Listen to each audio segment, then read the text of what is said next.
Hi everyone, so today I'm going to show you how you can replace your outlet or your plug on your wall, and you may need to replace this if it's broken like mine is, or if it's worn out.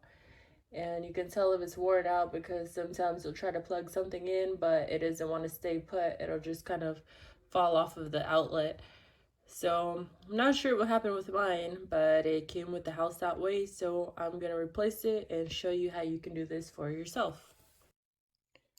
So these are the items that you'll need, and you can purchase these at any local hardware store, any Home Depot or Lowe's, maybe even Walmart. Obviously, you need a new outlet. So this is a 10 pack of 15 amp outlets, and this costs about $6. You can also purchase these in singles for less than $1 each. I have some wall covers. A 10 pack of wall covers costs about $4. It's very inexpensive. I won't be replacing my wall cover today, but you'll need one if you wish to replace yours. You'll need long nose pliers. You'll need a flathead screwdriver and a cross screwdriver and a tiny screwdriver. Some electrical tape and a wire stripper, and this is just my outlet and the wall cover outside of the box. Okay, so before we get started, you'll want to wear some rubber sole shoes or rubber boots. The rubber acts like an insulator and it prevents you from being electrocuted. Now, I went ahead and turned off my circuit breaker before I started filming, and you can tell that the circuit is not live because you'll need one of these voltage testers here, and this is like about 20 bucks also from any hardware store. So I turned it on and I'm just gonna stick it in through the right hole here, and you can tell that it's not a live wire because it's showing green on my voltage tester. So just some quick things about the outlet. So these three holes here, you can tell that this one is a little bit wider than the one on the right. So this one on the left, this is where our neutral wire is gonna be connected to, and the neutral wire is gonna be white in color. And this right side here is gonna be connected to your hot wires, and your hot wires are either gonna be red or black or both.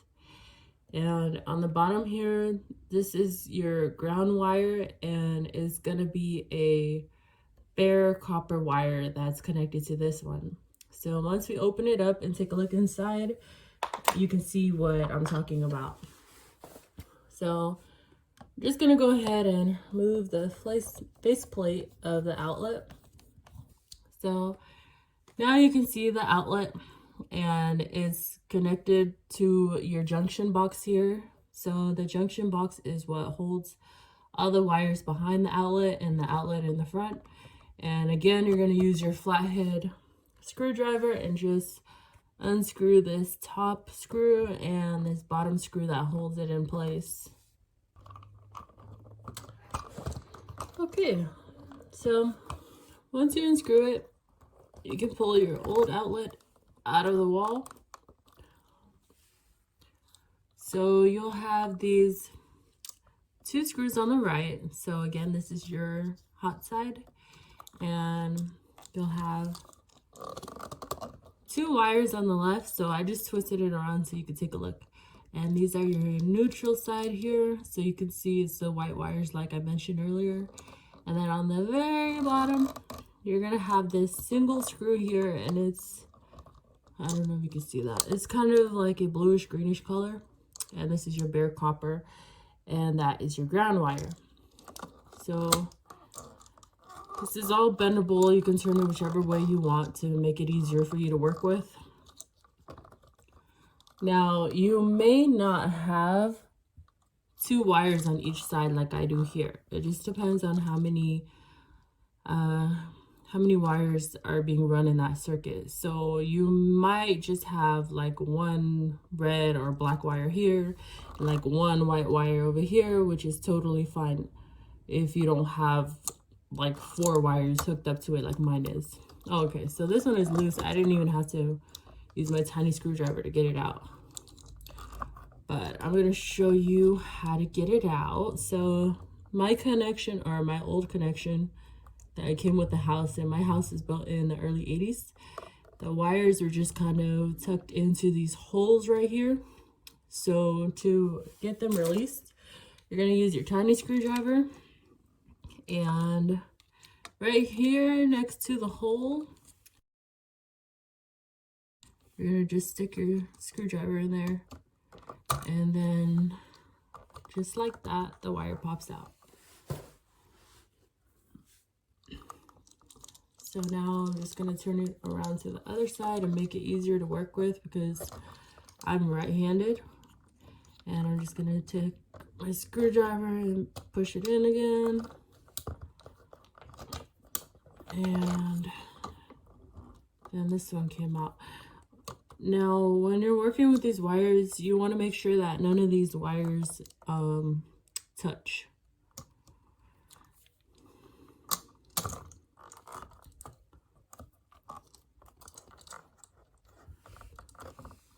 So I took out all 4. Now I just have to take out my ground wire on the bottom. And you're going to use your flathead screwdriver to remove this one.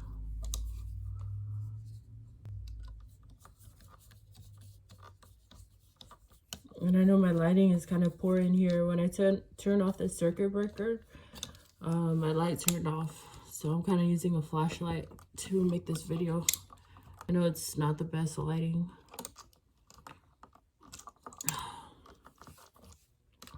So this wire is kind of curved around the bottom screw. So I just have to uncurl it and take it out. So it's my old outlet that I'm going to throw away.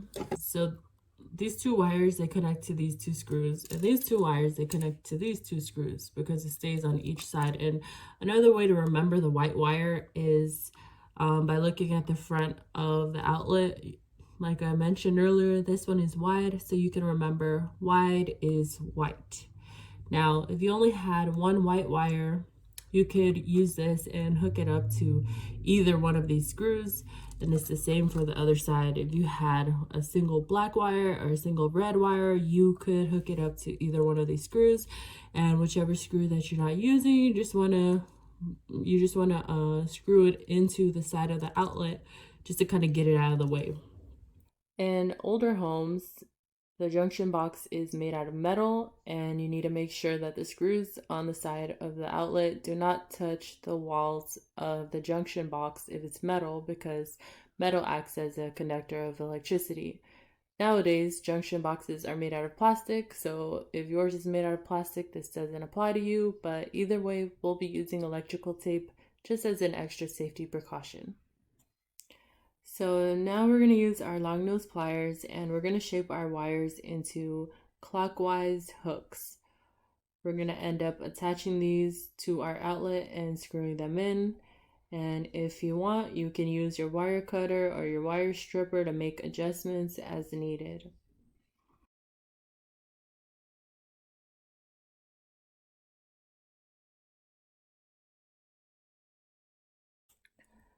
Now that you've molded your wires into hooks, you're going to wrap it around the corresponding screw and use your long nose pliers to tighten it before you screw it into place.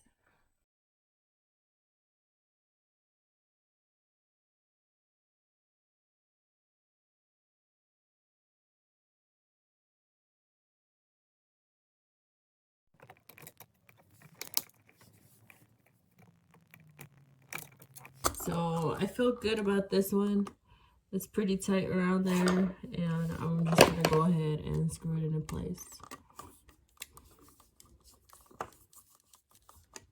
So when you screw it in, just screw it until you can't anymore, but at the same time, you don't want to force it in there. You never want to force anything.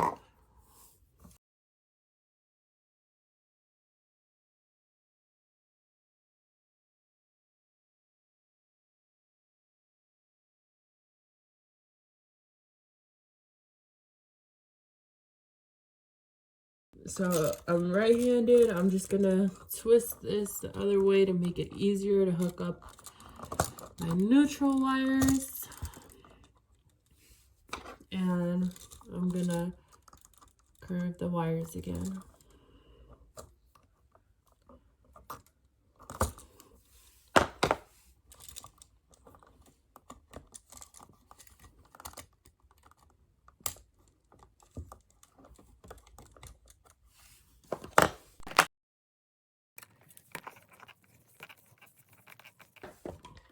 So for this last wire, I'm going to show you what you can do with your wire cutter in case you needed to make it longer. So if you wanted to, you could just put it here and then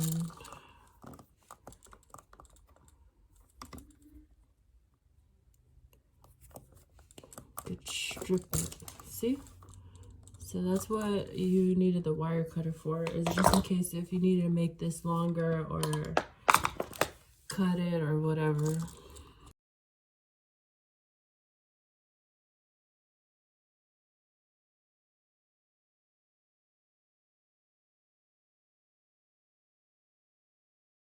So last but not least, we have our ground wire. And so this is the same concept as the other ones, except, actually, yeah, it's the same concept.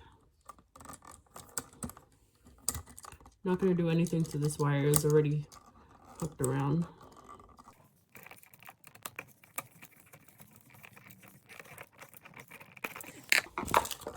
So now we can just go ahead and twist it back.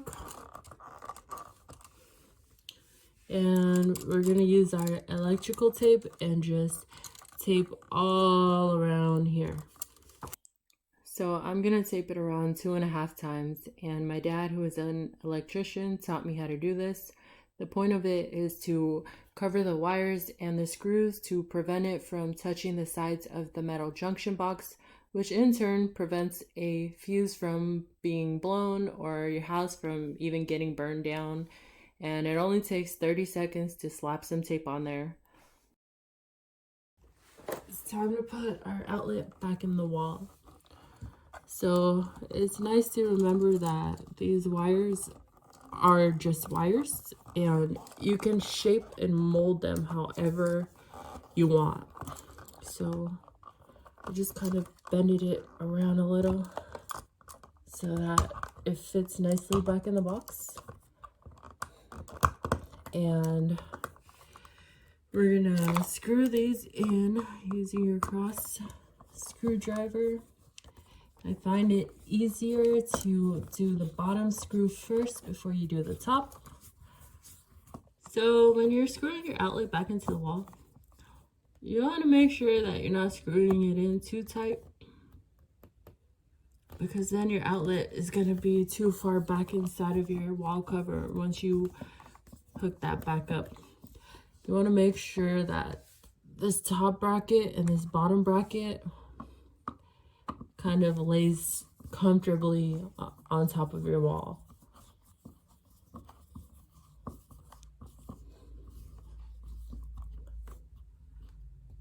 So yeah, that looks good to me.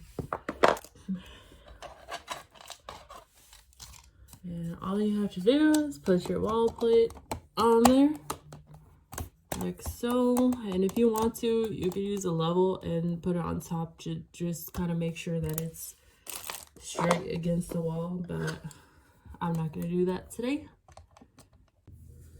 Okay, so I just went and turned my circuit breaker back on, and I'm going to show you how you can tell that the circuit is live.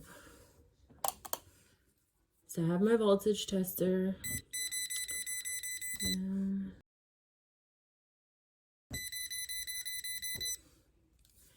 and you're ready to go.